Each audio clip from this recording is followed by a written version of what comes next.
Om Namo Bhagavate Vasudevaya.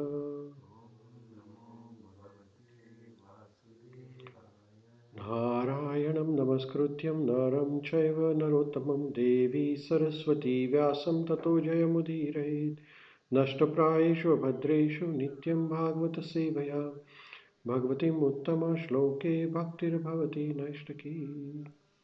Vrindraj Srimad Bhagavatam Ki Jai. Thank you everyone for joining us today. Srimad Bhagavatam. We are going to start studying this book from today. We are going to read together actually. And what we are going to do is we will read translation here and then we will discuss in between. Okay, it's not going to be monologue. We'll be talking to each other, trying to understand, make it more interactive. Now what I have projected on the screen is the Sanskrit words and the same being put into English word transliteration, and then there is a translation. So some of the shlokas which are very important, key shlokas, I will recite in Sanskrit for benefit of all of us, and then English translation we will recite one by one, and then we will stop in between and try to understand. Okay, so it's going to be an interactive discussion between all of us. Is that okay? Now, some of you have never heard about Srimad Bhagavatam. So, Srimad Bhagavatam is a scripture which was composed by Maharshi Vedvyas. Vedvyas ji composed four Vedas, you know, Rigved, Samved, Atharved, and Yajurved. Then he composed 108 Upanishads. Then he composed 18 Puranas. And then he composed Mahabharata. And after composing all this Vedic literature, when Srila Vedvyasji felt that he is missing something he has not described in the words. So then he meditated and his guru, Sri Narada Muni, directed him to write the Srimad Bhagavatam. So Srimad Bhagavatam is the last scripture which was composed by Vedvyasji. Now there is something difference between Bhagavad Gita and Srimad Bhagavatam. Most of the people confuse. It's also Srimad Bhagavad Gita and Srimad Bhagavatam. Now Bhagavad Gita is words which are spoken by Krishna, and Srimad Bhagavatam are the words about Krishna. So in Bhagavad Gita, there are lessons about how to live your life in a spiritual way. And there are many devotees of Lord who lived their life in a spiritual way. And the life of those devotees are mentioned in Srimad Bhagavatam. So those devotees like Bhishma Pitamaha, Mata Kunti, then Prahlad, Dhruva Maharaj, all these devotees who lived their life according to the instructions of Lord Krishna, they are mentioning about Krishna and his qualities in Srimad Bhagavatam. Srimad Bhagavatam is none other than Lord Krishna himself. So when Lord Krishna went back to his home, back to home Godhead, Srimad Bhagavatam is a literary incarnation of Lord Krishna. So if you really want to know about Krishna, want to associate with Lord Krishna, then this Srimad Bhagavatam is the scripture. This is called as Amala Purana. Amala means a very pure Puran, which means that once we go through the reading of Srimad Bhagavatam, we develop pure love for God. So this is what Srimad Bhagavatam is all about. Now as we go through this exercise, we'll learn more about Srimad Bhagavatam. Srimad Bhagavatam has total 18,000 shlokas. How many? 18,000 shlokas. And there are 12 cantos. So this is one canto, what we have here. But then there are 12 cantos like this. So we are going to study one after another, and then we don't know how long it will take, but we'll try to study as much as we can. So today we are going to begin with the canto number 1. Okay, first canto. And we'll start with the chapter number 1. So now this chapter is titled as the questions by sages. Okay, and it's the first 3 shlokas of this chapter. First one is the invocation where we are glorifying Lord Krishna, and then second and third shloka, all these are 3 invocation prayers. Okay, so I'll recite the shloka and then we'll discuss about it. Okay, so it's the shloka number 1. It is the chapter 1, so canto 1, chapter 1, shloka 1. It begins with You can open your page in your book. The page number is 31, right? Yeah, 41. Yeah, 41 number page. Yes, yes, correct. So this is the page number 41. So it begins with Om Namo Bhagavate Vasudevaya जन्माद्यस्य यतान्यवदितरश्च अर्थेषु अभिघ्नस्वराट् तेने ब्रह्मरदादिकवये मुह्यन्ति यत् सूर्यः तेजो वारिं मृदां यथा विनिमयो यत्र त्रिसर्गं मृष धाम्ना स्वेन सदा निरस्तकुहकं सत्यं परं धीमहि. Translation. Gomes, you want to read the translation loudly? Sure, yeah. O my Lord Namaha. Um, O my Lord Shri Krishna. O my Lord Shri Krishna, Son of Vasudeva, O all-pervading personality of Godhead, I offer my respectful obeisances unto you. I meditate upon Lord Shri Krishna because he is the absolute truth and the primeval cause of all causes of the creation, sustenance, and destruction of the manifested universes. He is directly and indirectly conscious of all manifestations, and he is independent because there is no other cause beyond him. It is he only who first imparted the Vedic knowledge unto the heart of Brahmaji, the original living being.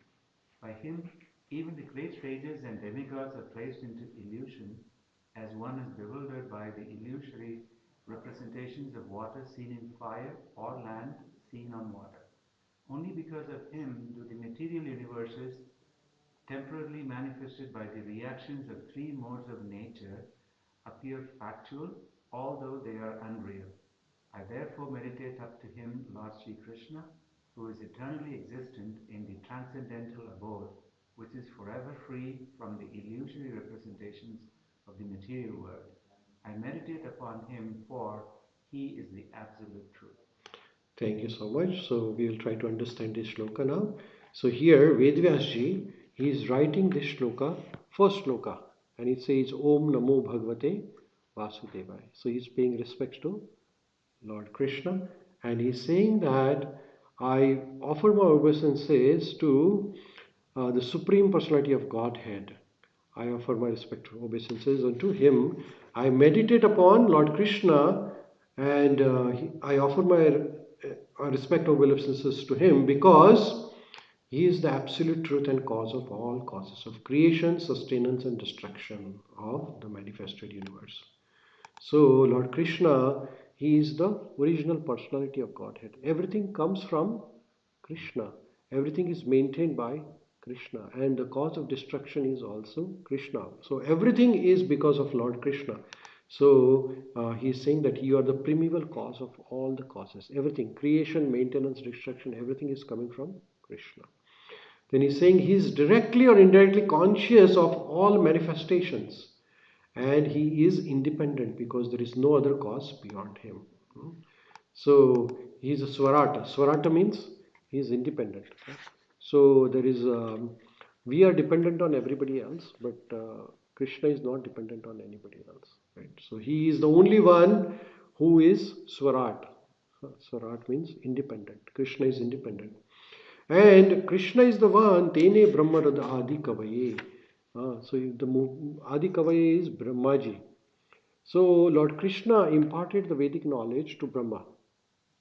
Okay. So here he is the one who imparted Vedic knowledge into heart of Brahmaji.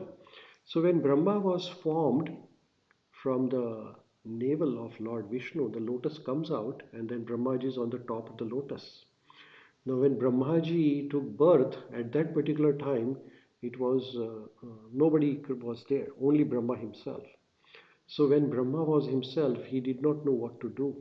So, he meditated upon, and Krishna within his heart gave him the instruction that Brahma, your purpose is to procreate the whole universe, right? So, Brahma got knowledge from Lord Krishna. Okay, so Brahmaji is the one who then later imparted this knowledge to his disciples. Like Brahma gave it to Narada, Narada gave to Vedvyashi, like that. So disciplic succession. So first created beings on this planet was Brahma. And Brahma was given knowledge by Lord Krishna. So Lord Krishna is the first Guru, Adi Guru. Huh? So he's saying that first imparted this Vedic knowledge to Brahmaji. Okay? And then by him, even the great sages and demigods are placed into illusion, as one is bewildered by illusionary representation of water seen in the fire or land seen in water. So illusion means Maya. Maya means that sometimes the तेजो वरिमृथा व्यधिमिनो यत्र त्रिसर्ग अमृष धामना स्वेद सदा निरस्त कुहकम satyam param धीमहि.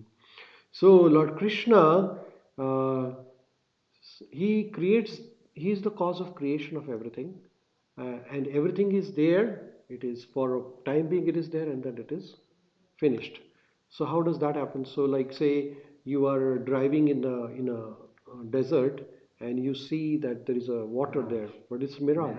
It does not exist actually, but it appears to be there, right? Similarly, the whole material world appears to be real, but it is not real actually. It is very temporary, it's time being, and it's destroyed immediately, finished completely.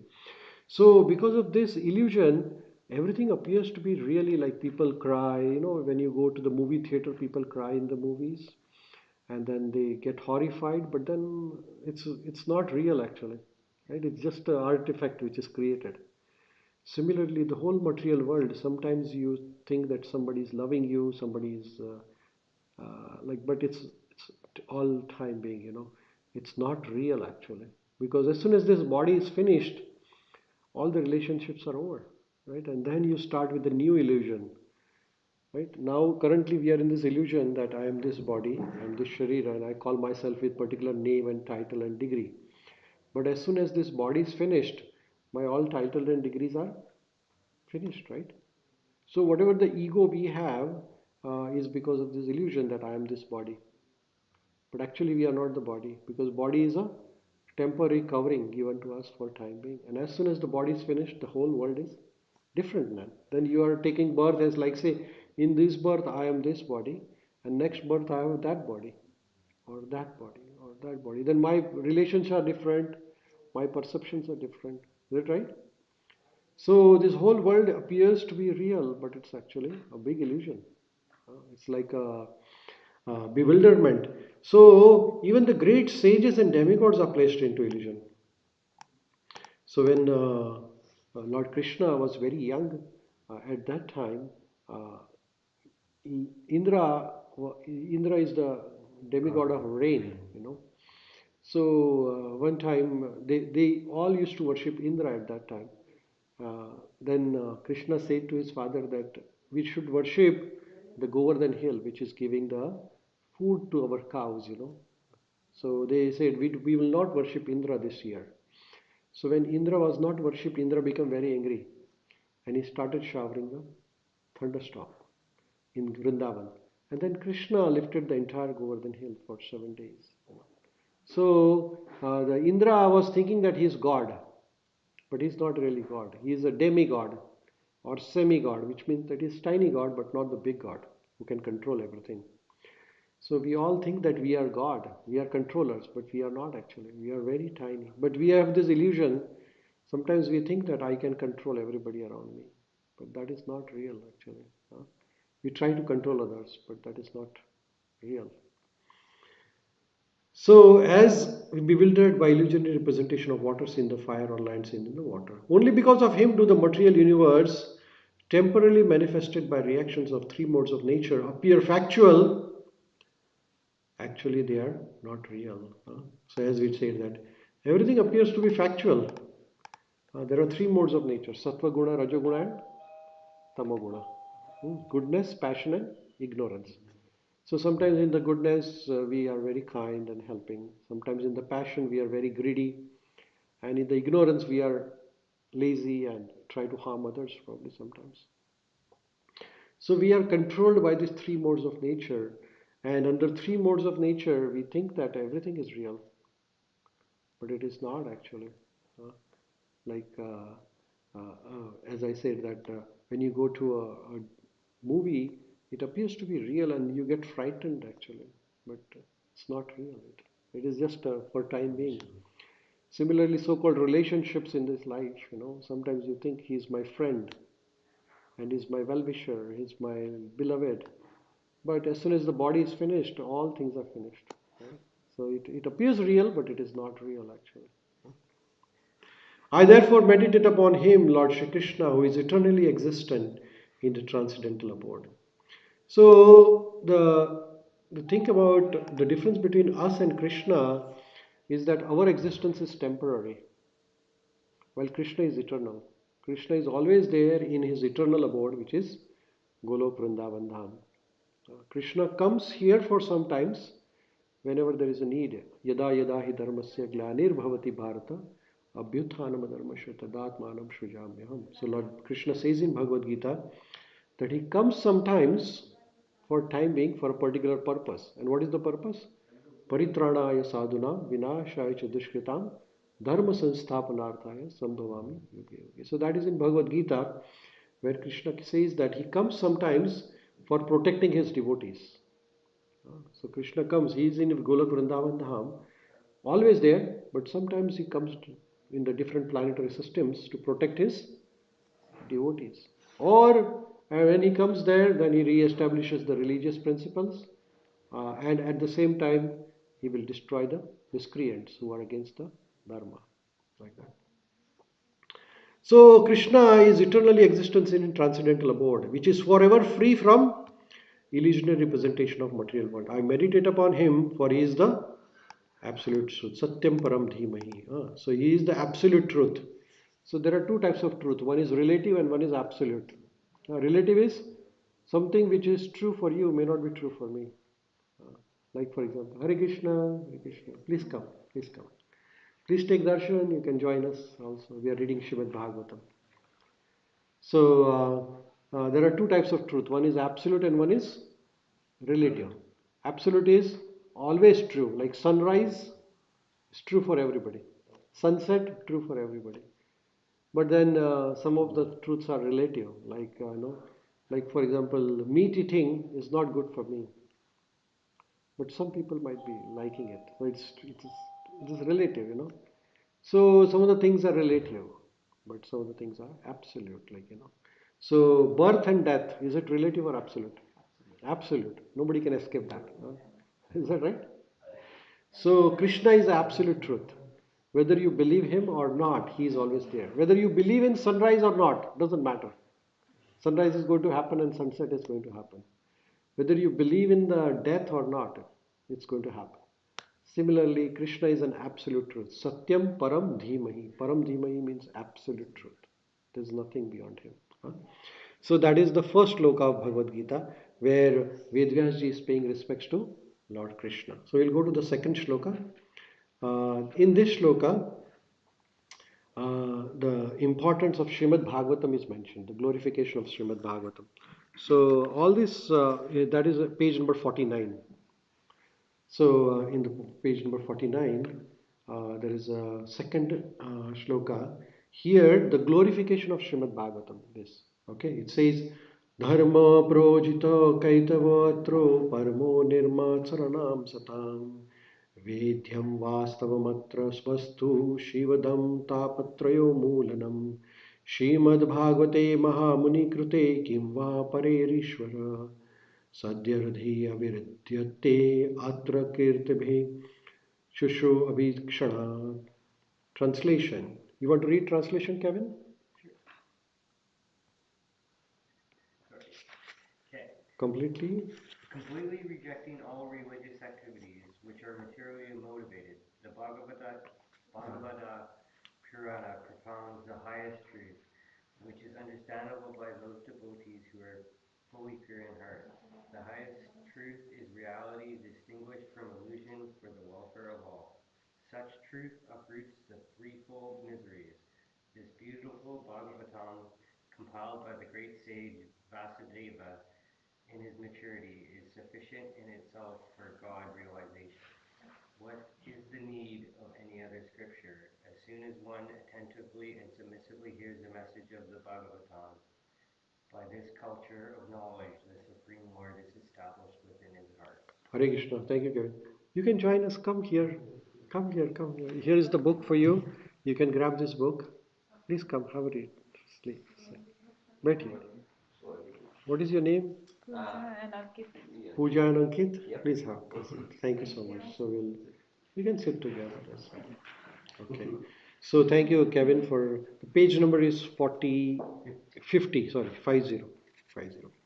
So here in this shloka, Vedvyas ji is describing about the importance of Srimad Bhagavatam, glorification. So first shloka was glorification of Lord Krishna. Now the second shloka of this first chapter is glorification of this book Bhagavatam. And what is the importance of this book? What we are studying is that this Bhagavatam, here if you see the last line, as soon as one attentively and submissively hears the message of Bhagavatam, the culture of knowledge of the Supreme Lord is established within the heart. Hmm? So, what happens when we read this or hear this Srimad Bhagavatam very attentively? The word is submissively and attentively. Then, what happens is that our relationship with God, Krishna, is established. So, in the previous line, it says, what is the need of other scripture? There's no need actually. This is the last final word of all the Vedic scripture. Vedas, this is the summary of all the Vedas. So here says that as soon as we read this Srimad Bhagavatam, what happens? We directly connect with Krishna. Our love for Krishna is immediately aroused. And this Bhagavatam was compiled by great sage Vyasadeva in his maturity and is sufficient for God realization. So, this is the final words. This beautiful Bhagavatam is the final word by Vedvyasji. And it is good enough that it is give us the complete God realization. There is no other scripture as pure as the Srimad Bhagavatam. So, if we regularly read the Srimad Bhagavatam attentively, what will happen is that we will purify ourselves. And once we become pure, our love for God will be established. There is no need of other scripture. Srimad Bhagavatam is the ultimate benefit. It's called Amala Puran. So it says, Nashta Prayeshu Abhadreshu Nityam Bhagavata Sevaya. So when we regularly read Srimad Bhagavatam, then all the inauspicious things in our heart will be destroyed. And then here it says, it uproots the threefold miseries. Now, we all are suffering from three types of miseries: Adi Devik, Adi Bhautik, and Adhyatmik. There are three called Trishula. Have you heard the word Trishula? Durga has Trishula. This trident. There are three poking ends, Trishula. So, Trishula means there is one Shula which is called Adi Devik, which means like natural calamities. Some places there is hurricane, there is an earthquake, there are storms. That is one type of misery. Second is Adi Bhautik, problems created by other people. Like, currently we can see that there is a big war going on between four major countries. One is between Russia and Ukraine, and there's another one between Israel and other people, right? Palestine. So there are innocent people being killed and suffering. Is that right? Like thousands and thousands and thousands. So this is the another kind of problem. First is problem created by natural calamities. Second problem is created by other people. One person trying to kill another one. It's a crazy thing, right? And if not, then the COVID virus came and killed thousands of people, right? If those countries are not fighting, this virus will come and kill. Right? This is another problem. So these are the problems created by Adi Bhautik. Adi Bhautik is other living entities creating a problem. So virus is also living entities causing problem to all of us. So either we create a problem to others, or the virus or a bacteria or some animal or somebody will create a problem. That is second type of problem. And third is Adhyatmik. Our mind will create a problem for us. Is that right? If those two problems don't exist, like say here we are all safe in Canada, right? We don't have any country attacking us, and we have no virus going at this time. So what is the third problem then? Mental problem. People have drugs and addictions and gambling and mental disorders and stress disorders, and like a lot of people committing suicides everywhere. So there are other kind of problems, right? So always there is one or other problem. But when we read Srimad Bhagavatam, then what will happen? The problems will not disappear, but our tolerance to those problems will go up. We will not be disturbed by those problems. And then there are pastimes of devotees of Lord Krishna who had these problems in their life, but how strong they stood during those problems because they were guided by Krishna's religious principles, right? So that's what we are going to study today. Okay. So here, Hare Krishna, Hare Krishna. So here it is saying that the Srimad Bhagavatam is rejecting all the other materially motivated principles. Most of the time, uh, Kaitava Dharma, there is a word here in this shloka, that Dharma projita Kaitava. Kaitava means that most of the time people follow the religious principles because they are materially motivated. People will do some fasting or they observe some vrata because they want to gain something. You say, if I do this, please give me this. You say, some people fast on Monday because they want something, some good wife or good husband or something like that. Is that right? Or they do Ganesh Chaturthi, Ganesh festival, because they have some manokamna. I want money, I want this, I want that. So that is called as Kaitava Dharma. Kaitava means that cheating. Actually, bhakti is pure. Bhakti has to be with love. When you love someone, what you do? You do everything for him. You don't expect anything from them, right? But then here in the so-called religious institutes or religious dharma, people follow the dharma because they want something out of it. That is called Kaitava Dharma. But in Srimad Bhagavatam, there is no such thing. Srimad Bhagavatam teaches us pure love, nothing else. Right? So this is the pure. So completely rejecting all religious activities which are materially motivated, Bhagavad Puran propounds highest truth, which is understandable by those devotees who are fully pure in heart. Uh, do you want to say something about purity in heart, Kevin? You want to say something? What does purity in heart mean? Full devotion and dedication. Yes, that's good. How about you, Pooja? What do you know about purity of heart? Just giving love with no expectation. Yeah, that's true. Yeah, giving love without expectation. So, no greed, no anger, no enviness. Usually people are envy of each other. That how come he or she is better than me? That is called Kaitava Dharma.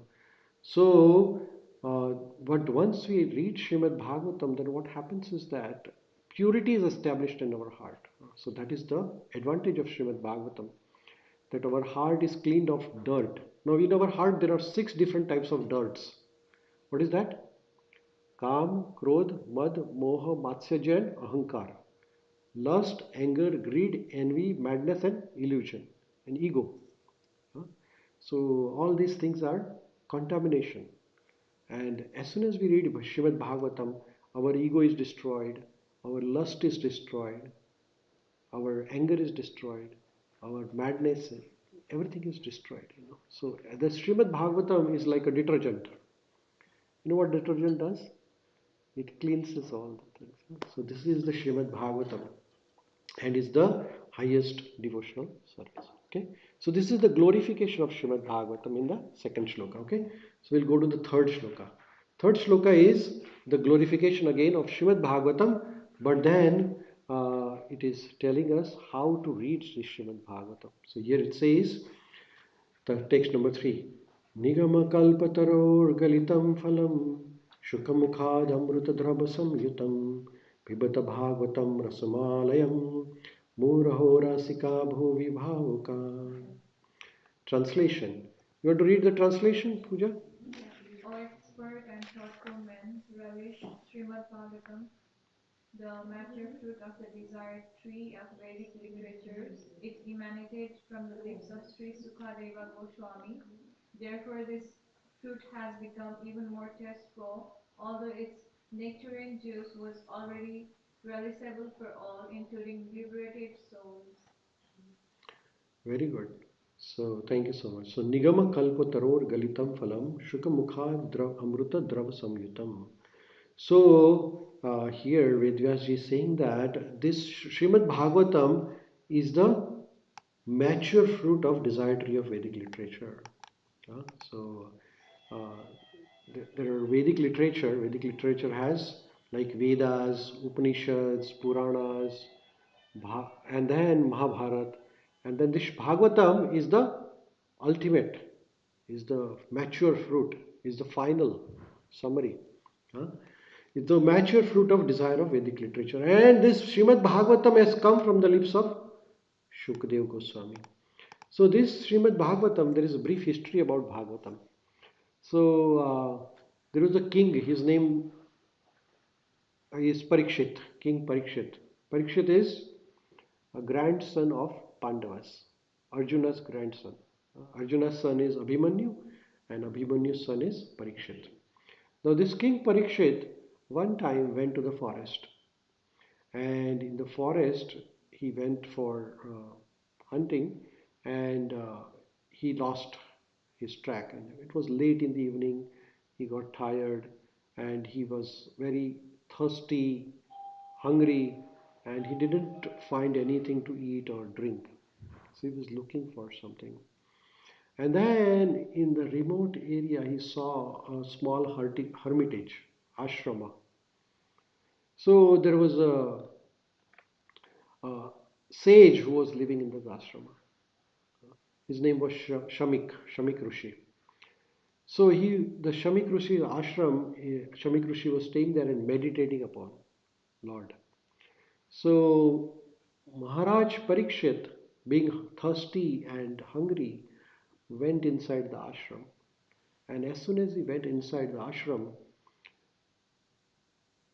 the sage was in deep meditation.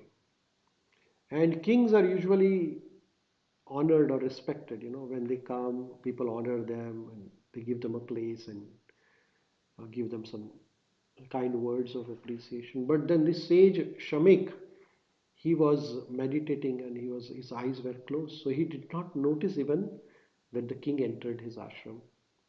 But King Parikshit became a little disturbed as he was thirsty and hungry also, and he thought that the Shamik Rishi is ignoring him. He's not looking at somebody comes here and we don't greet them, they feel offended actually. Is that right? And see, they didn't even talk to us like that. We keep eyes closed and don't look at them. People feel offended sometimes. So he thought that Shamik Rishi is ignoring him. So then there was a dead snake which was lying around Shamik Rishi.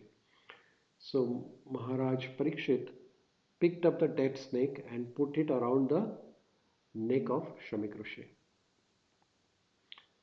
Just because he offended him, so he offended him with the dead snake. It's like a tit for tat or something like that. We have this crazy thing. Our mind, we are all illusion, right? Nobody's nobody's free from this. Unless and until we follow Srimad Bhagavatam, this ego is going to hurt us one day or another. And it's not only going to hurt us, but hurt all our relationships also. Because we think that we are the Sharira and I should be respected the most. Everybody thinks like that, huh? Is that right? Everybody thinks that this Sharira is very important. Huh? But this body has no importance. You see, this body is composed of what is there? Skin, okay?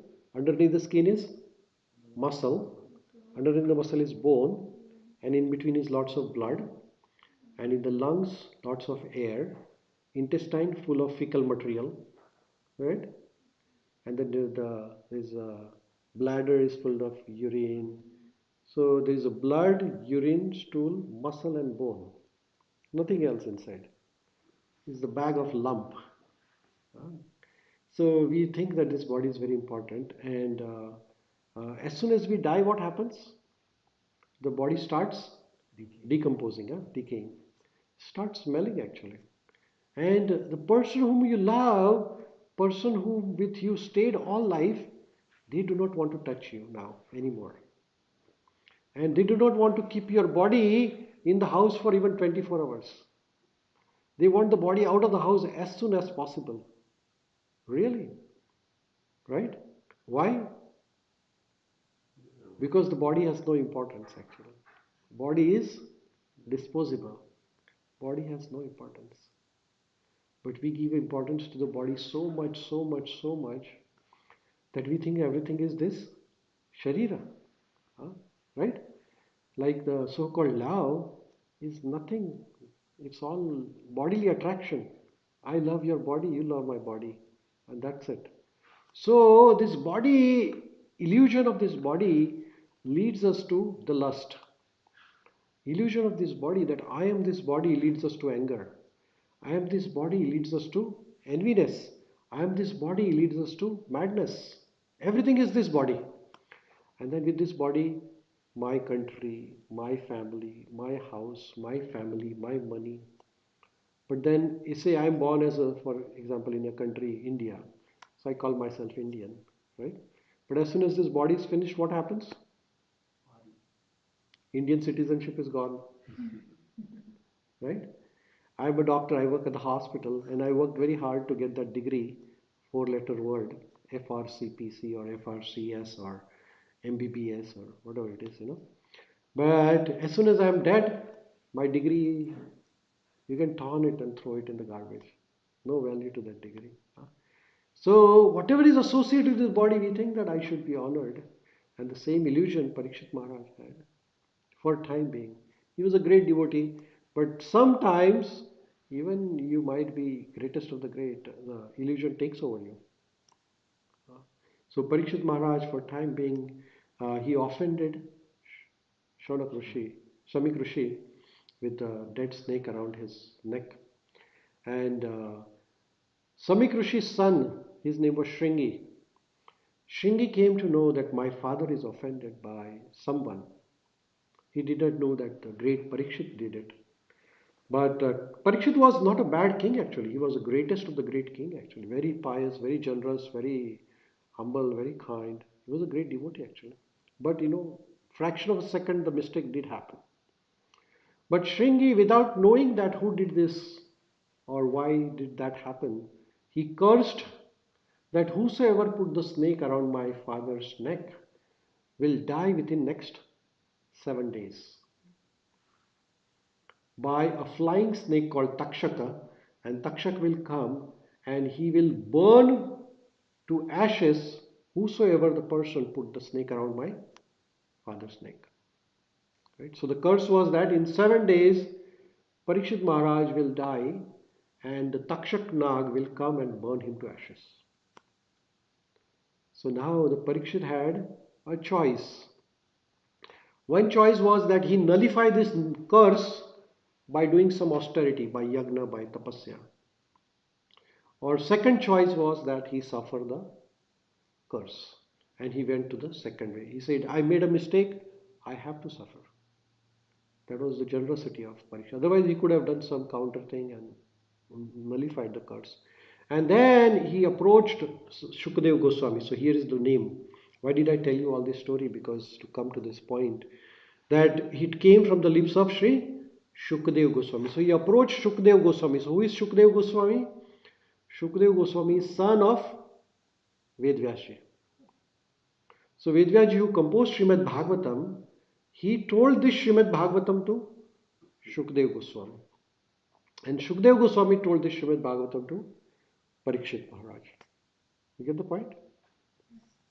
So this Srimad Bhagavatam was recited by Shukadev Goswami to Parikshit Maharaj before he was about to die.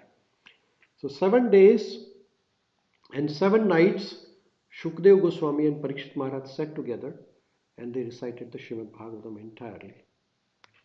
There's no lunch break, no coffee break, no tea break, nothing like that. Just reciting Srimad Bhagavatam, right?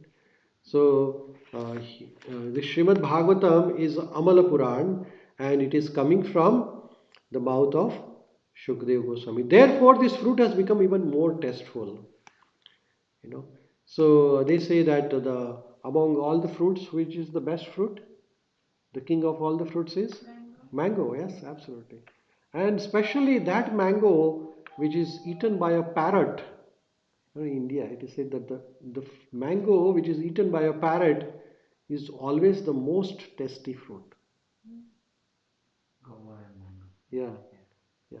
So because the parrot somehow or other knows that this is the most tasty fruit, and they will come and take that.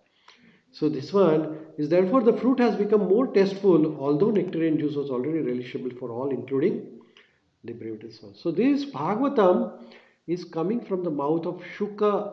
Shuka also means popat, actually parrot, but is also Shukdev Goswami. And as this Bhagavatam is coming from the mouth of Shukdev Goswami, this is very nectarian, very delicious, you know, because you see the fruit, mango fruit is there, but what is more tasty than mango fruit? The juice of mango, because then you don't have to chew even, you just drink, right? So actually the mango's taste is because of the juice. So if somebody removes that juice and gives you the juice in a glass, you don't have to work hard, you don't have to chew even, just drink it nicely, nectarian. Similarly, this Bhagavatam itself is the mango-like. But then what Shukdev Goswami did is, it's coming from Shukdev Goswami, so it is more sweet now. It is like a Rasmalayam.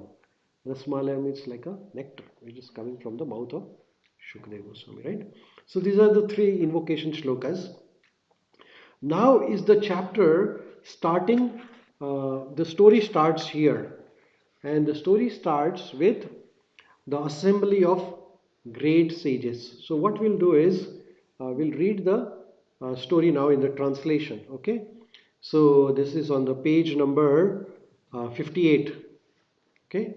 So once in a holy place, in the forest of Naimisharanya, great sages, headed by sage Shaunaka, assembled to perform a great 1,000-year-old sacrifice for the satisfaction of Lord and his devotees. Have you heard the place called Naimisharanya? No? Have you heard? No? Hare Krishna, welcome, welcome. Hare Krishna, Hare Krishna, welcome, welcome. Welcome. Please take darshan and you can join us. We are reading Srimad Bhagavatam. So please come, take darshan. So Naimisharanya is in India, in Uttar Pradesh, very close to Ayodhya actually. I was there, Lucknow, close to Lucknow. I was there in India last year, and we went to Naimisharanya. Okay. So once in the place, in the forest of Naimisharanya, great sages headed by great sage Shaunaka Rishi. This name is to be remembered. Shaunaka. There were many thousands of sages assembled in the forest. The name of the forest is Naimisharanya. And they were about to start a great sacrifice, fire sacrifice ceremony for the satisfaction of Lord Vishnu or Lord Krishna and his devotees.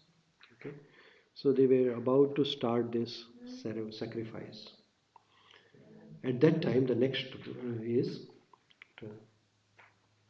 shloka number 5. You want to read? Comes. One day, after finishing their morning Hare duties by Krishna. burning a Please come sacrificial first. fire and offering a seat of esteem to You can sit here. Srila Sutta Goswami, the great sages made inquiries with great respect about the following matters. So all the sages were assembled, and what did they do? In the morning, they were burning fires every day. Yagna. India they do this fire sacrifice. We also did last Sunday. Actually, we had a fire sacrifice ceremony here. Did you come? No, you missed it. You're new to the Thunder Bay? You are in temple group or no? Okay, you should join the temple WhatsApp group. So you will know about all the festivities. So we had a fire sacrifice. This is later on. And then tomorrow we are celebrating Navratri festival. So you are joining Durga Puja tomorrow. Yeah. So the sages were assembled in a place called as, what is the name of the place? Naimisharanya. And who was the lead sage? Shaunaka Rishi. So in the morning, they perform their duties. Morning program is very important actually in our life. Actually, morning is those who have a perfect morning can have a perfect life. You know, is that right or wrong? Yeah. In the morning, you have a lot of energy, but most of the time, people are lazy in the mornings. They are sleeping or chit chatting on the WhatsApp or Facebook. I don't know what they do in the mornings. But sages usually get up early. Sages means the holy people, saintly people. To get up early in the morning, and as soon as they get up, their only duty is to remember Krishna. There's nothing else they do. So they get ready, take a shower, and then keep on chanting mantras, do puja, read Bhagavatam. One day, after finishing their morning duties by burning a sacrificial fire and offering a seat of esteem to Srila Suta Goswami. So now here is the thing. Naimisharanya is the forest. Thousands of sages are assembled. You can imagine. And then their lead sages, Shaunaka. And then they invited this Suta Goswami, which is another sage, which is a great saintly personality. And they offered him the esteemed seat. They said, okay, you sit on the asana. So here is the great sage Suta Goswami sitting on the big asana. Shaunak Rishi and all the sages sitting on the floor, right? And then they started making inquiries, asking the questions now. That Sutta Goswami is another great devotee of Lord. So this Sutta Goswami is the one who was there while Shukadev Goswami was telling Srimad Bhagavatam to Parikshit Maharaj. You remember the story I told you of the King Parikshit? King Parikshit was cursed by Shringi, and then those 7 days, then Parikshit Maharaj went to Shukdev Goswami, and Shukdev Goswami recited this Bhagavatam. At that time, Sutta Goswami was there. So now Sutta Goswami is there. So all these sages, they are assembled, and they see that Sutta Goswami is passing by. So Shaunak Rishi approaches him and says, come here, sit on the asana, and we are going to ask you some questions now. So the title of this chapter is Questions by Sages. Okay, so here is the first question by sages. You want to read, Kevin? The sages said, respected Sudha Goswami, you are completely free from all vice. You are well versed in all the scriptures famous for religious life, and in the Puranas and in their histories as well. For you have gone through them under proper guidance and have also explained. So now they give a higher seat to Sutta Goswami and they glorify Sutta Goswami. That Sutta Goswami, you are completely free from all the vice. All vice means sins. He is very pure personality. So he's saying that Shaunakadi Rishi, they are saying to Sutta Goswami, that Sutta Goswami, you are free from all the sinful activities. You are well versed in the scriptures. And he was very knowledgeable also. Uh, and in the Puranas and histories as well, for you have gone through them under the proper guidance and have explained them. So this is very important. So the scriptures, we should be very familiar with all the scriptures like Bhagavad Gita, Mahabharata, Ramayana. Ramayana and Mahabharata are Ityas. Okay, four Vedas, Upanishads, Puranas, these are our Vedic scriptures, right? And we have to study them under the guidance of a qualified and proper person. If you study it through internet, you will be misguided. Is that right? So that is why there is need of forum like this where we all come together and read and hear our own scriptures actually. This is the essence of all. Our purpose of human life is to read Bhagavad Gita, read Srimad Bhagavatam, read Ramayana, Mahabharata. Animals have no chance like this, is it? Do you think animals have this chance? We eat, animals also eat. We sleep, animals also sleep. We procreate, animals also procreate. We fight, animals also fight. So then what is the difference between human and animals? Ahar nidra bhai maitunancha samanyeta pashubi samanam. You can say, oh, we can operate computer. Yeah, but what do you do when operating a computer? You do the same thing with the computer, you make money and eat, right? So the ultimate purpose of operating computer is eating. Is that right? Or no? Right? So the animals also do the same thing. They eat. They might go to this forest or they may go to big city, but they will hunt and eat. So the purpose is the same. You might be doing in a more glorified way or more opulent way, but animals do not have a chance to ask this question that who is God? They have no chance. It's called Athata Brahma Jignasa, which means asking this question: what is the purpose of my life? Is just eating or taking birth, then producing some children, making some money, making some big empire and die? What is the use? Like say big businessman, for example, Dhirubhai Ambani, India. He got billion or trillion or n number of money. But what? Where is he now?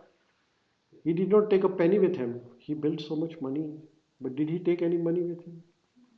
No, nobody. You can't take anything with you. So, only purpose of human life is to ask this question that who is God? What is the purpose of my existence? Is there God or is there a life after death? Or what is why am I given this body? Why am I given this particular why do I suffer? Why people around us suffer? Why innocent people suffer? Like this. These are the questions. Why bad things happen with good people? All these are Athat Brahma Jignasa questions which are not answered other than the Vedic scriptures. So this is why it is our duty. So here the sages are saying to Sutta Goswami that please you you have studied all the scriptures, so you have gone through this scripture, so I'm going to ask you all these questions because you are the one who knows about these questions, right? So now, next one is Hare Krishna, Hare Krishna. Next one is next translation is next shloka number 7, first chapter. Uh, you want to read, Gomes? Being the eldest learned Vedantas, O Sutta Goswami, you are acquainted with the knowledge of Vyasadeva, who is the incarnation of Godhead, and you also know other sages who are fully versed in all kinds of physical and metaphysical knowledge. He says here, sages headed by Shaunak Rishi. Now they are glorifying Sutta Goswami, and they are saying that you are very learned, huh?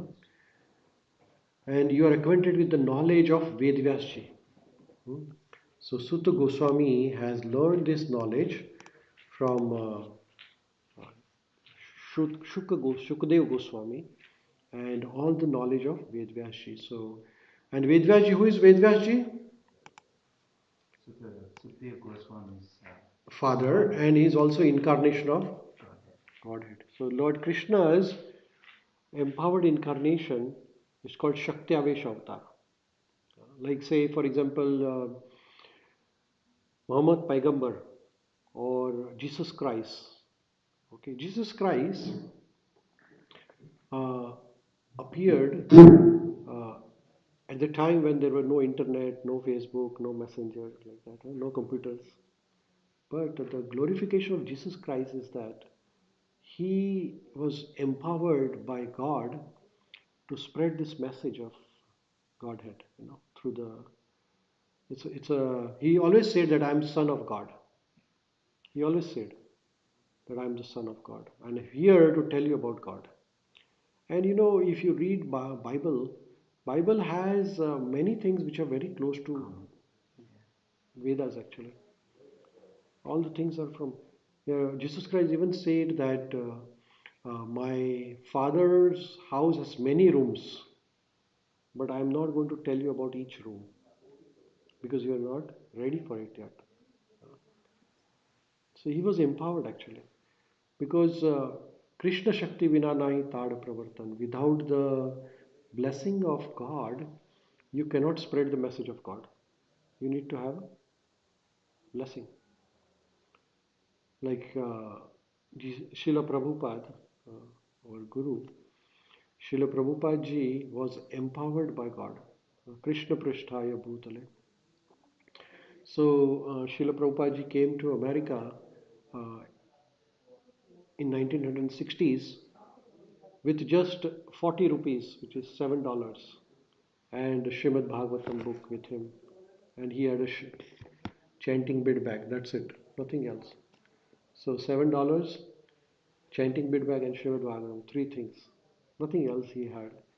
And within next 14 years, Srila Prabhupada ji established 108 temples across the globe and more than 10,000 disciples. And he translated all the Vedic scriptures from Sanskrit to English, and millions of copies of books are still being read and sold. So this is empowered. Krishna empowers them. Ordinary person cannot do this, right? So here, the Vedvyasji also was empowered by Krishna to do it, or he was an empowered incarnation of Krishna. And other sages who are fully versed in all kinds of physical and metaphysical knowledge. So Sutta Goswami, he was very well versed with the knowledge of Vedvyasji, and he was also well versed with other sages also who had familiarity with the Vedic scriptures, right? So here in this shlokas we can see that the story of sages is being developed here. So sages have assembled in the Naimisharanya, and they are about to uh, offer the sacrifice, and at that time they see Sutta Goswami passing by. They invite and gives him a big position, and they glorify him first. That okay, should oh Sutta Goswami, you are such a great man. You have all the knowledge. You are without any vices. You are well versed with the knowledge, and you have all the knowledge of Vedvyasji. So now this is a glorification going on. So this is the story being built, right? You understand this? The text number 8. And because you are submissive, your spiritual masters have endowed you with all the favors bestowed upon a gentle disciple. Therefore, you can tell us all that you have scientifically learned from them. So, this is the shloka number 8. So, these are the qualities of a great personality. So, even though he has a lot of knowledge in the previous shloka mentioned, but what is that?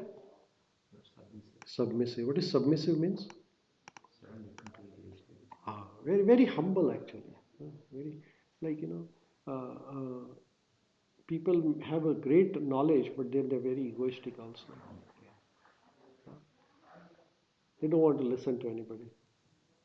But Sutta Goswami has this quality that even after having this great knowledge, he's very submissive, very kind.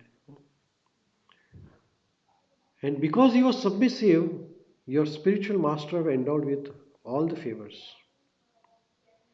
So Vedvyasji and Shukdev Goswami and all the great sages, they saw this quality of submissiveness in Sutta Goswami, and that is why they gave him the knowledge. It was not that he was very sharp or very intelligent, not that. He was very humble, submissive. Therefore, you can tell us all that you have scientifically learned from them. So, uh, these are the qualities of great personality. They are very humble, like even though people respect you, they give you a high position, they honor you, but still those people at the top, they think that they don't think that they are great. No, they are equally humble to them. So the text 9 here. Agums, you want to read? Sure, yeah. Please, therefore, being blessed with many years, explain to us in an easily understandable way what you have ascertained to be the absolute and ultimate good for the people in general. So this is the first question. What? There are 6 questions we're going to study now. These are the 6 questions by sages. The first question is, and the entire Srimad Bhagavatam is around these 6 questions. So these are the 6 questions which are very important. Okay? Because answers to these 6 questions are given in next few chapters. Okay? So first question is, what is that? Being blessed with many years, explain to us in an easily understandable way what you have ascertained to be the absolute and ultimate good for people in general. So this is the first question. Please tell us. First question anybody asks to someone is for the good for others. You see, most of the time people are always thinking about themselves. Is that right? What will I get out of it? But the sages, headed by Shaunaka, they are very kind and they're very humble and they are always well-wisher of others. So the first question they asked to Sutta Goswami is that please tell us what is absolute and ultimate good for everybody. So you see, it says the question is absolute and ultimate. This is very important, 2 words. Absolute means it's good for Canadians, good for Indians also. Good for humans as well as good for animals also. So it is absolute good and it has to be the ultimate good. There is nothing more than that. Can you tell us something about that? What will be the best for everybody and the humanity at large? So this is a really, really nice question. So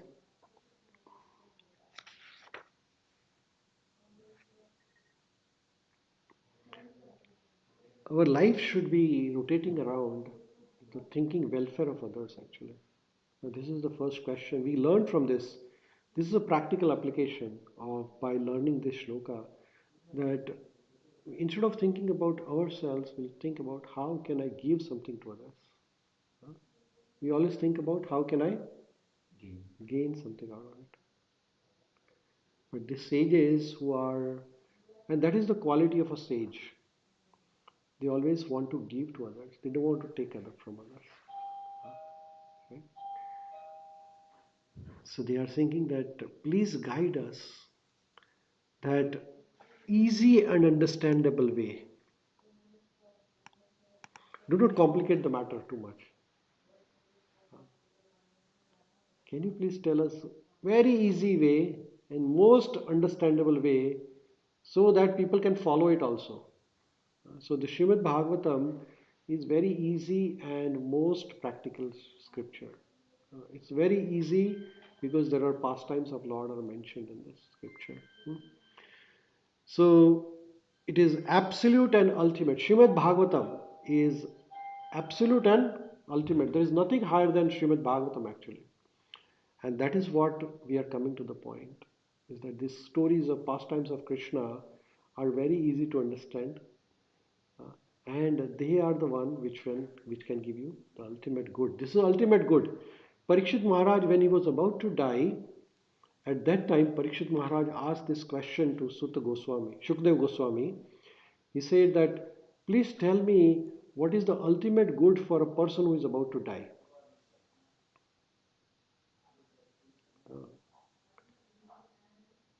So that time Shukdev Goswami told him that ultimate good for a person who is about to die is to remember about Krishna, think about Krishna. Ante Narayana Smriti. There is nothing higher than this.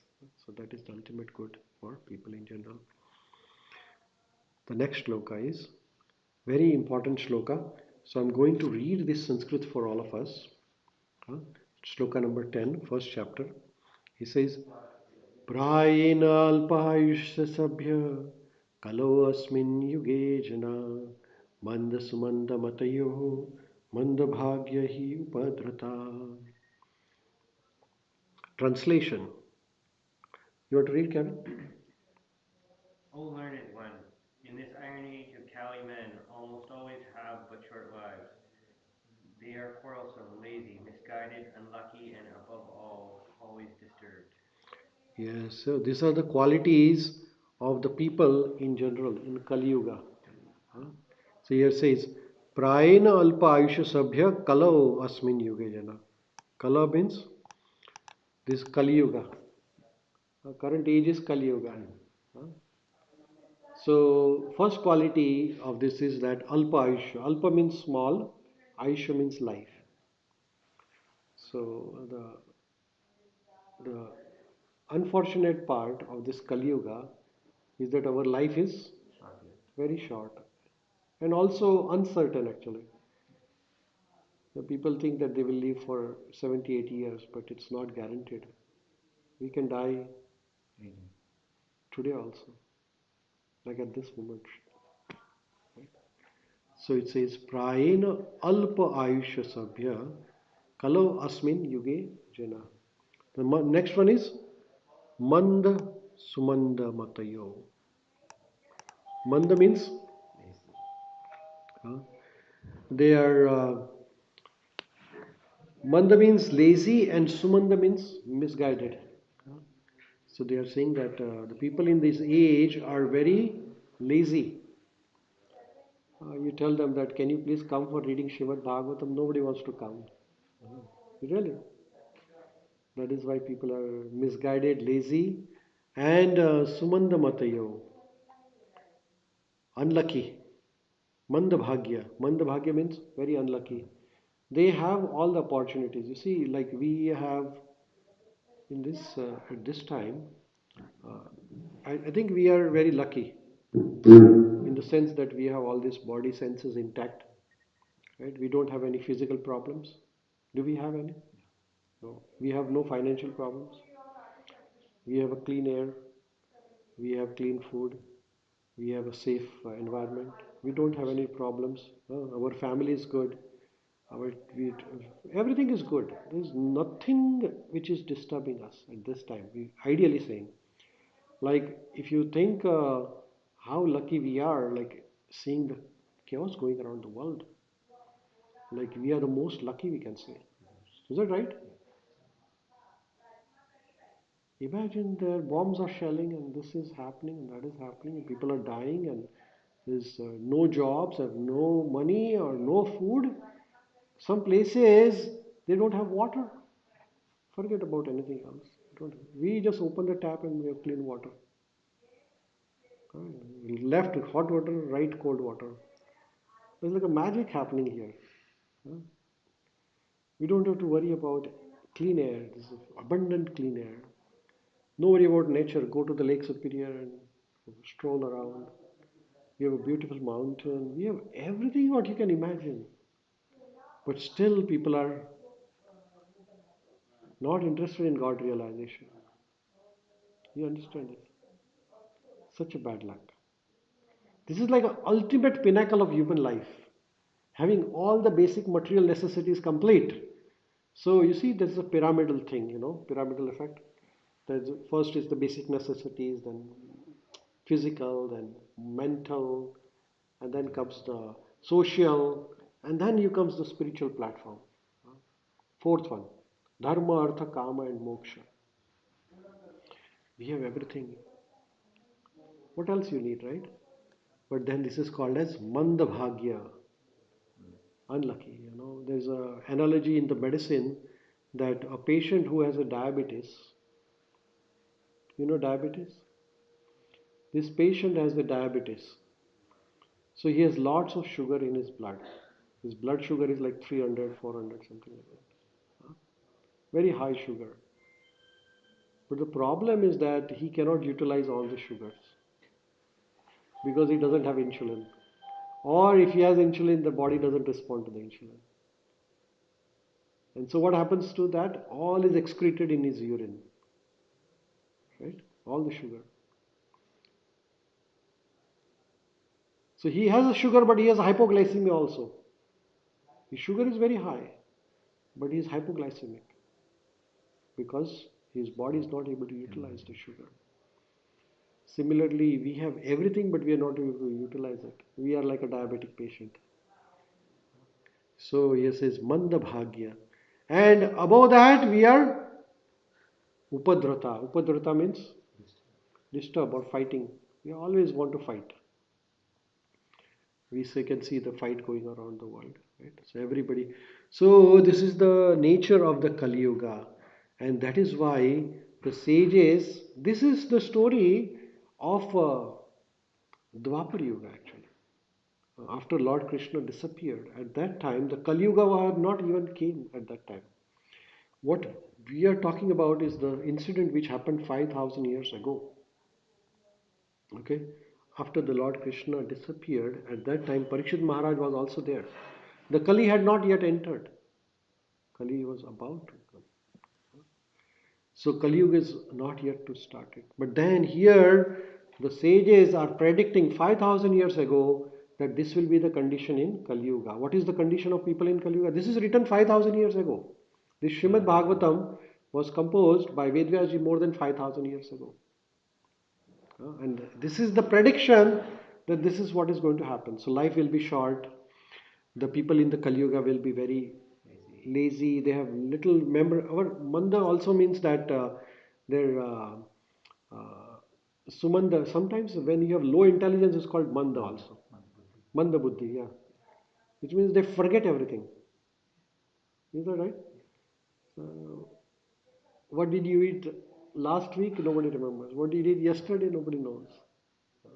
So Manda Sumanda Matayo. Manda Bhagya means very unlucky, unfortunate, uh, very lazy, misguided, short lived, and quarrelsome. These are all the qualities of Kali Yuga people. Is that right? It's absolute. This is predicted 5000 years ago because in the Treta Yuga, Satya Yuga, or Dwapar Yuga, people used to live long life, hundreds of years. And people had a very bright memory at that time. You know, Arjuna and Krishna, the Bhagavad Gita was spoken by Lord Krishna to Arjuna in what time? Kurukshetra. In Kurukshetra, how much time? 7 days. No. 42 minutes.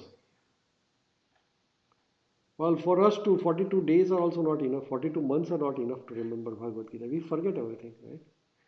In the previous ages, when before Vedvyasji composed these scriptures, all these scriptures, Vedas used to be transmitted from one person to another by verbal transmission, Shruti, by just telling, I tell you, you tell to somebody else, you tell. Because people were sharp, they were remembering. But Vedvyasji thought that people in the Kali Yuga will be very manda sumanda. They'll forget everything. So better write it down. So that is why Vedvyasji composed all this Vedic literature. And with the blessing of Srila Prabhupada, you see, we are able to read and discuss this Srimad Bhagavatam because of blessing of Srila Prabhupada. Because how many of us can read Sanskrit? Nobody else, huh? But we are able to understand this because of this translation actually. And then there is a word by word meaning of it. And then there is a purport by Srila Prabhupada. So this is a blessing of Srila Prabhupada upon us that we are able to remember this and read this. So here, at that time, the sages inquired from Sutta Goswami that people in the Kali Yuga will be very lazy, very short-tempered, very quarrelsome, unlucky. So we are going to ask some question for these people that please tell us what is the good for these people who are going to be lazy and short life. So next one is, next shloka number 11, translation is, there are many varieties of scriptures and in all of them there are many prescribed duties which can be learned only after many years of study in their various divisions. Therefore, O sage, please select the essence of all the scriptures and explain it for the good of all living beings, that by such instructions their heart may be fully satisfied. So this is the second question. What was the first question? What's the absolute and ultimate good for all? Absolutely. Thank you, Gomes. Thank you. Now this is the second question is, please select the essence of the scriptures and explain it for the good of all living beings. So the second thing is they are saying is that there are many scriptures, there are many Vedas, Puranas, Upanishads, Mahabharata, so many things, right? So you see, Vedas have thousands and thousands and thousands of shlokas. Upanishads have another thousands of shlokas. Puranas have thousands of shlokas. So people in the Kali Yuga, they don't have much time, you know. People are very busy nowadays. Yeah? I mean, you tell them that, okay, can you chant Hare Krishna mantra for 10 times? They say, we don't have time. People don't have time. So, these sages, they thought that, okay, people will not have time. There are so many scriptures and people will be lazy. So, for these people, what they are saying is that they, which can be only studied after many years of study. So, it will take years and years to study all these Vedic scriptures. So, therefore, why don't you do one thing? You just select some of the thing from the scriptures and tell them the essence rather than telling them everything, because they have No time. no time. They are lazy. They will sleep until 2 o'clock in the afternoon, but they will never read Srimad Bhagavatam or Bhagavad Gita. So unlucky. Huh? So what you do is that you all these scriptures you take the essence and tell them for this good of people. Huh? The third question is, Kevin, you want to read? All blessings upon you, O Sutta Goswami. You know for what purpose the personality of God had appeared in the womb of Devaki as the son of Vasudeva. Hmm. So the third question is that tell us about Krishna. What was the purpose? Why did Krishna appeared as the son of Devaki. Vasudeva and Devaki? So Krishna's father's name is Vasudeva and mother's name is Devaki. So what purpose personality of Godhead appeared in the womb of Vasudeva and Devaki? So this is the third question. The next one is, Gomes, you want to read? O Sutta Goswami, we are eager to learn about the personality of Godhead and his incarnations. Please explain to us those teachings imparted by previous masters or acharyas, for one is uplifted both by speaking them and by hearing them. So next one is that they want to learn about incarnations of Godhead.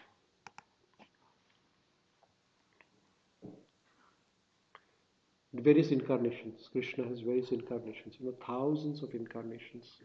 So please tell us about these incarnations. Who are these people? Who are these incarnations? Like Matsya Avatar, Kurma Avatar, Varaha Avatar, Narasimha, Vamana, Parshuram, Ram, Balram. So he says, please tell us about them. And explain also the teachings imparted by previous acharyas. Because one is uplifted by speaking them and hearing about them. So when we read about them, we hear about them, we speak about them, actually we all get uplifted. This is a purification process for our heart. The next one is, you want to read, Kevin? 14? Living beings who are entangled in the complicated meshes of birth and death can be freed immediately by unconsciously chanting the holy name of Krishna, which is feared by fear personified. You see, this is a blessing actually. Living beings are entangled in the complicated meshes of birth and death. We are all entangled actually. Actually, the quality of a sage or saintly person is that they are always thinking about that how can we uplift others? How can we bring others to the higher platform? A sage will always think about welfare of others. How can I give them Krishna? Because Im- one can be freed immediately, even unconsciously. This is very important. Unconsciously means, there is a word called Dollarama. Dollarama, Dollarama? Dollar store. Dollar store. There is a Rama in it. Oh, yeah. There's the word Rama in it. Oh, Yeah, Dollarama has Rama in it. I've seen a Rama dollar over here. Yeah, you see. Even you say Dollarama, there is a Rama in it. You are blessed because you are chanting Rama's name. That is what it says, that it can be freed immediately by even unconsciously chanting the name of Krishna or Rama. You see, this is the blessing of Lord's holy name. Even you unknowingly, like somebody's name is Krishna, right? Like say in olden times, the children's name used to be after the name of God. Like somebody's name is Vishnu, somebody's name is Krishna. Like my son's name is Krishna, right? Somebody's name is Radha, Radhika, Sita, Ram. Like that. Children's names used to be like that.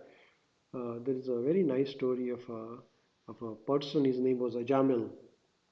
Ajamil was a very sinful person. He was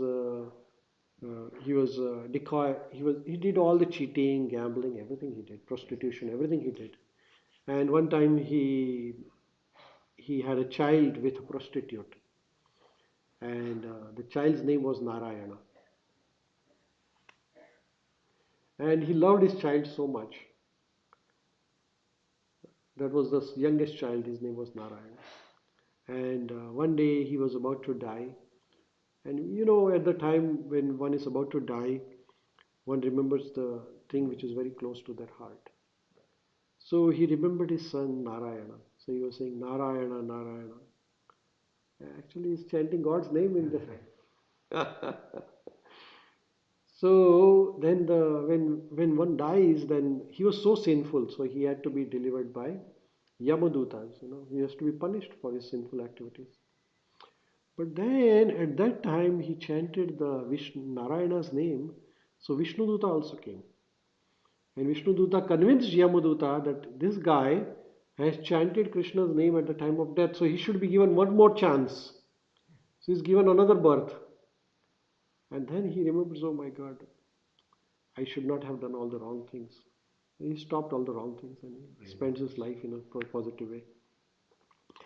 So even he chanted unconsciously Narayana's name, he got the benefit out of it. So we have to somehow or other, yena kena prakarena mana Krishna nivritte. Somehow or other, we have to engage our mind in service of Krishna. So more we keep ourselves engaged, more we'll remember Krishna. So here says that so all the sages headed by Shaunaka are saying that living beings who are entangled in the complicated meshes of birth and death. We all are trapped actually. Is that right? Are we all trapped? Or no? Yes, I will admit. Keeping me there. What is the trap of? Pardon me? What is this trap of? Materialistic. Birth and death. Huh? See, we can't get out of it.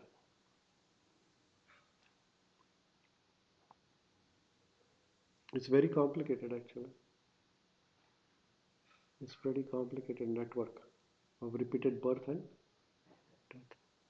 But if we chant Krishna's name, Krishna says in Bhagavad Gita, Sarva Dharman Parityaja Mamekam Sharanam Raja Aham Tvam Sarva Papepi Mokshashami Vasucha. If we sincerely chant Krishna's name, we'll be freed from all the sinful things. Because Krishna, which is feared by the fear personified, even Yama is scared of Krishna. So, if we really want to get out of this repeated cycle of birth and death, We to start chanting the mantra Hare Krishna, Krishna Krishna, Hare Hare, Hare Rama, Rama Rama, Hare Hare. So, this is a supplementary to the previous question. Please tell us about Krishna, why he take birth as Vasudeva and Devaki's son, and tell us about his incarnations. Because by hearing that, people will be relieved about birth and death. You see that? The continuity of the question. First question was what is ultimate and absolute good for the people in general. Second question was that there are so many scriptures and people don't have time. So can you summarize all the scriptures? Third is Vasudeva and Devaki's son was Krishna and he took multiple incarnations. And please tell us about, because by hearing them, people will be freed from birth and death. You see the continuity whole thing is coming along? Does that make sense? The next one is,